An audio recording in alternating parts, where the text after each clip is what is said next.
Karl, what did you think of the first GOP primary debate?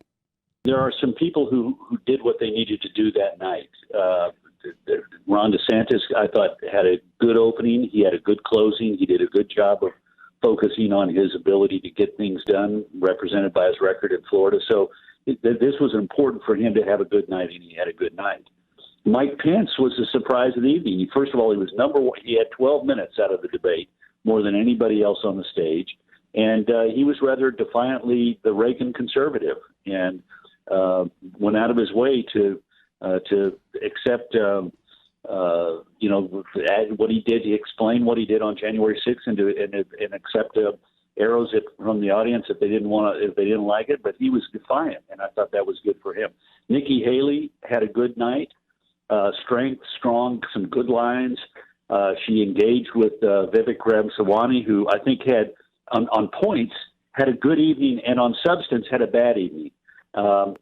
Representative of that was his comment that everybody else on the stage was bought and paid for, which I thought was so over the top that it was representative of his mindset. I'm the only perfect person on this stage, and he got whacked around. He got whacked around on flip-flopping on things. He got whacked around on comments that we ought to get out of Ukraine because we're forcing Russia to align itself with China, and we need to stop aid to Israel because we need to have them stand on their own. And, with Taiwan after 2028, we don't care really whether China invades Taiwan as long as we've got our chip factories up and operating by then. I mean, it was like Nikki Haley in particular said, you have no foreign policy experience, and it shows.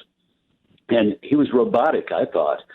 Very energetic, a high level of energy, big smile, talked very fast.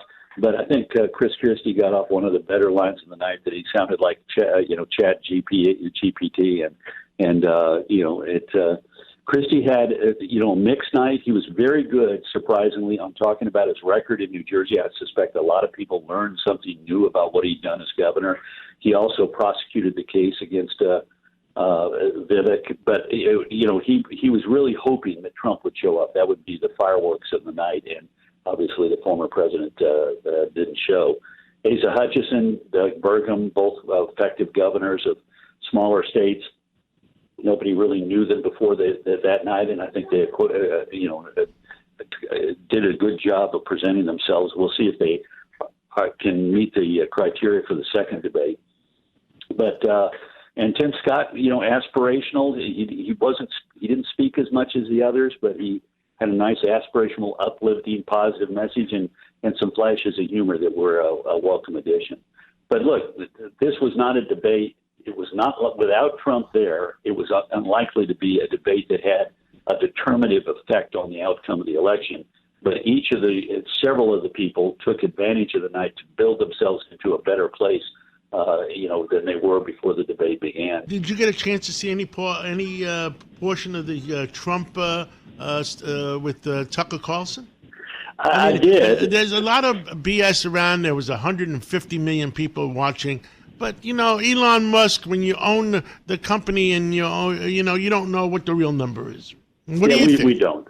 Yeah. Well, I think it had a much smaller viewership than the debates actually did, because you're talking about having to go on X and then find it, and 45 minutes long, and so maybe the kids wander in and say, "Dad, come play with this," or "Mom, what's for dinner?" So we don't know, but clearly this rambling sort of thing that went lots of different directions.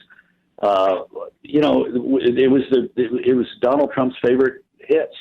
Does Fox have a final number? How many people watched on Fox? I'm sure there is. I don't know what it is. Karl Rove, thank you. God bless you, and God bless America. God bless America.